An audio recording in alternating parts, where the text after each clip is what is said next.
I want to talk to you today about generosity. It's been a hard 2 years.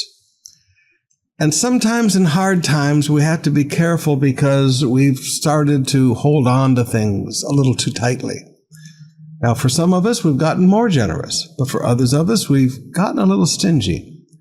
And I want to remind you of some promises that God has made. Notice these 4 promises in Proverbs 11, verse 24 and 25. He says, give freely, and become more wealthy. Wow. Give freely and become more wealthy. Be stingy and lose everything. There's a promise.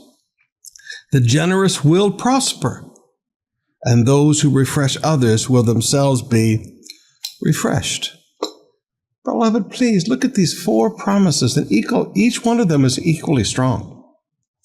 If you will give freely, you will become more wealthy. If you will be stingy, you will lose everything. I've watched this with so many people in my life. I've watched people start out when they're poor with generosity, and then as they begin to get blessed, they get more and more bills, they get overextended, they become stingy because they're trying to pay their bills. They overextended themselves. They live beyond their means, and then they get stingy and they lose everything. The generous will prosper. That's his promise. Look at that. The generous will prosper. Verse 25. A generous person will prosper. Now, I know people don't like it when you talk about prosperity today, but I don't care. This is a promise of God. If you are a generous person, you will prosper. And those who refresh others will themselves be refreshed. If I give of myself to refresh somebody else, somebody who's weary, and I just come along and I show generosity and I refresh them, you know what? There's going to come a day that's going to happen to me.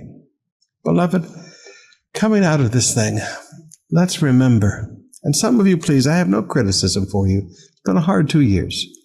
But some of you, when times were hard, you didn't remember your generosity, and that made times harder. Let's get back into generosity. The generous man will prosper.